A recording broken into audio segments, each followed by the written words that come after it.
Hey everyone, this is Martin Moreau. I'm coming to you again today from my backyard in Victoria, BC, Canada.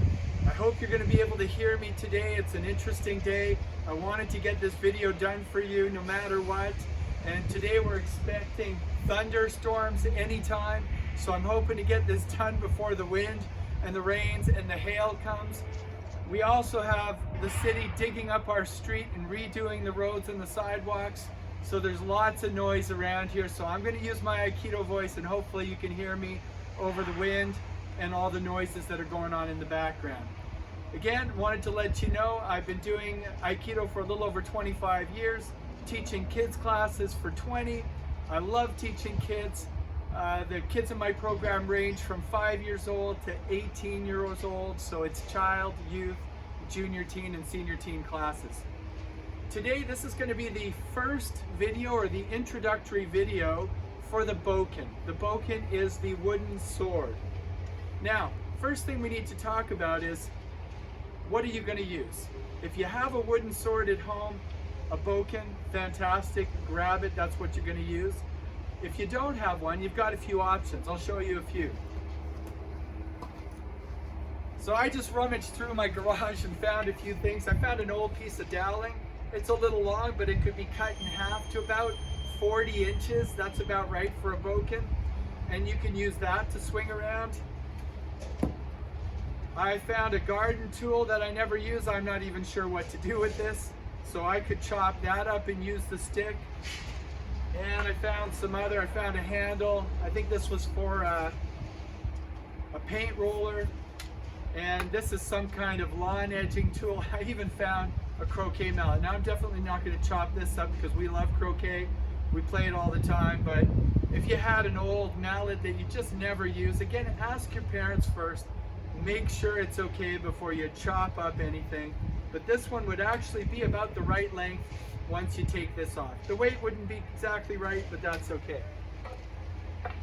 Again, if you have an actual wooden sword, a Bokken, that's what you want to use. All right, so here we go.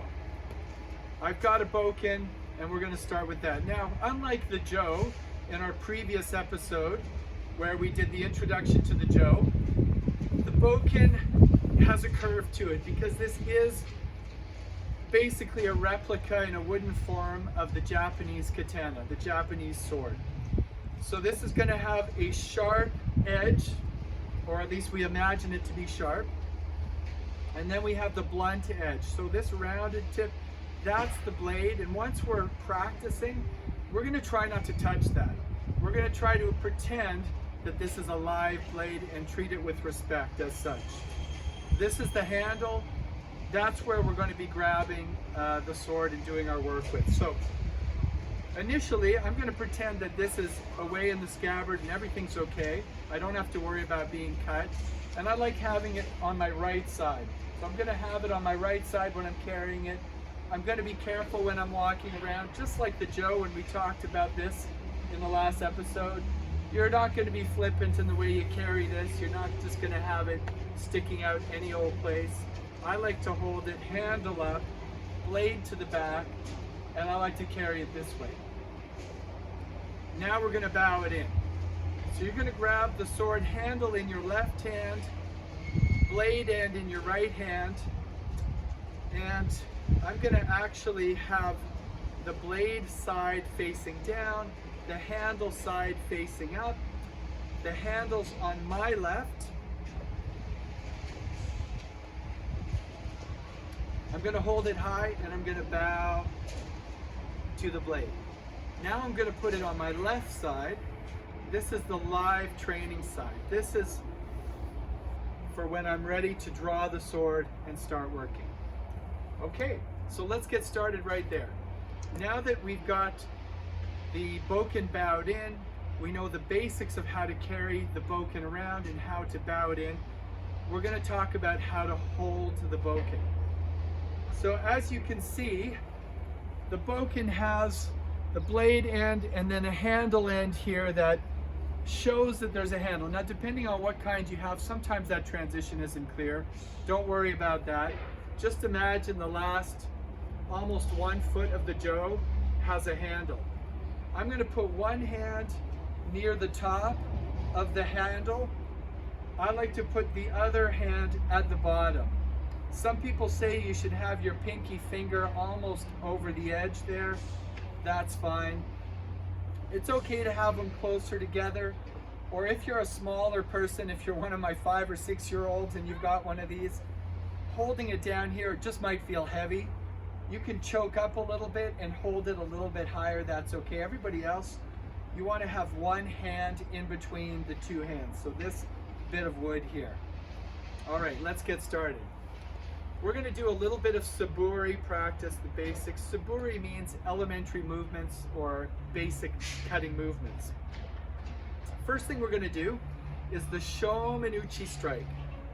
Now, we want to get used to the swing, and we want to be able to do this in a safe way and an accurate way. So in the beginning, we're not going to worry about a stance so much as maybe just being in a horse stance.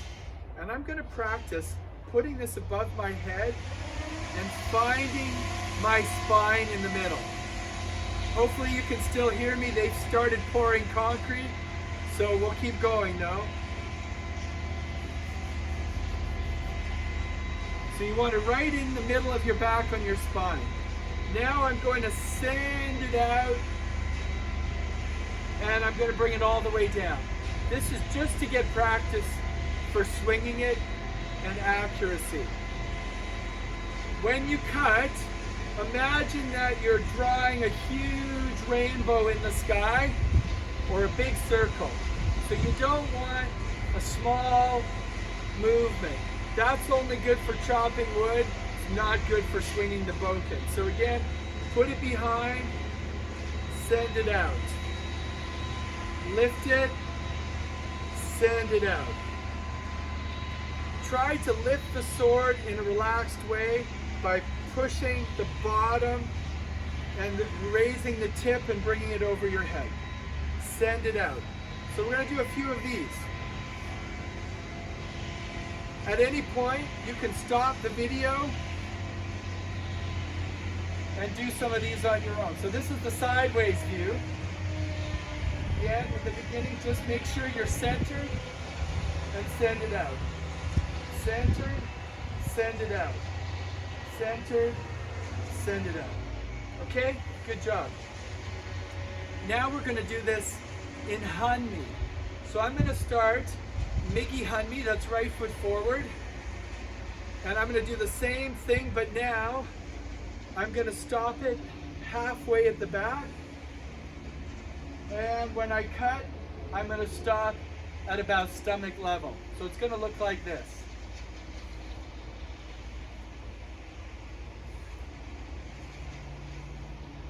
And if you speed it up again, you're going to send the tip out. You want to practice both sides, but unlike the Jo, when you're working with the bokken, you always stay right hand on top. So you never switch the hands like you would in a Jo, where there's no sharp edge. You can change your hands freely. With the bokken, you're always going to have the right hand on top. So now, left foot forward, little bit of a slide. Okay, we'll call that Arimi 1 as we do in the kids class, which is a slide. So I draw the foot back and forward. And you can certainly do 10, 20, 30, 40, 50 of these, whatever you feel comfortable doing. You can count them out. All right? Each, ni, san, shi, go, brook, sheech, hutch, ku, ju. Okay? Then we want to practice actually moving our feet a little bit. So we're going to do some stepping. Some Arimi 2 and some Tenshin 2, which is forward stepping, backward stepping. Same principle. Above my head, step and strike. Step, strike. Step, strike. Once you've gone a little bit forward, you can go in reverse. Up, step back and strike. Up, strike. Up, strike. So if we look at this at an angle or from the side view,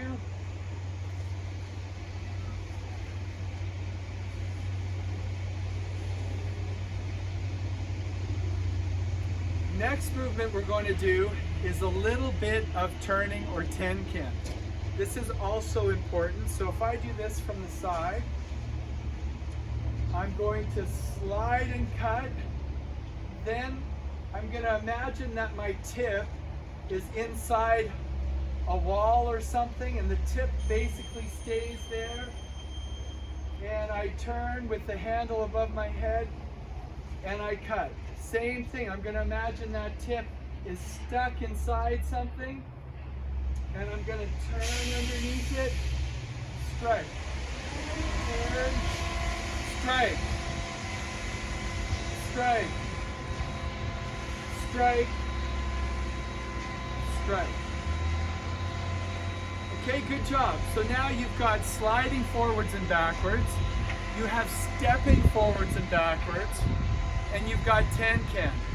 That gives us everything we need to do a little pattern called hashugiri. That means 8-direction cut. So let's try that together as our last little exercise that I can leave you with so that you can work on this at home. Then we're going to have some follow-up videos. I'm going to give you some extra exercises to do, and we're going to add to it. So by the time you've watched a few videos, there's going to be a lot of things you can do.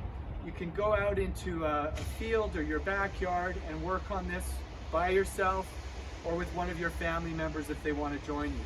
So let's do the 8-direction cut. Here we go. We're going to slide forward. We're going to tenkan and cut. Then I'm going to go to my right and cut.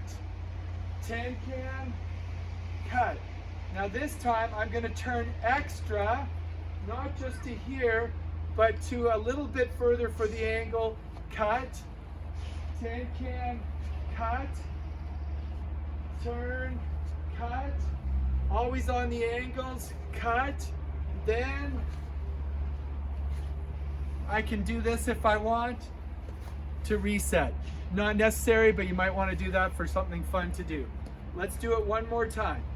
So on the line, cut, turn, cut, turn, cut, turn, cut.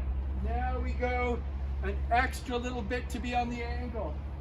Cut, turn, cut, tenkan, cut, and maybe just to make it a little bit fun at the end, we finish like this. All right, I hope you had fun with that. That's going to be the end of today's video. I've got this on my left side now, so I'm going to bow it out. I'm going to bring it up here. I'm going to bow to the sword and to you. Thank you very much. Then I'm going to put it on my right side, the peaceful side. I hope you had fun with that. Feel free to stop the video at any point so that you can practice things.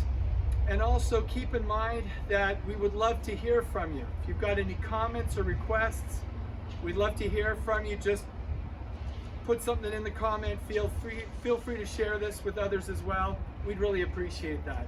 Again, thanks very much. Stay tuned for more videos. We'll see you next time.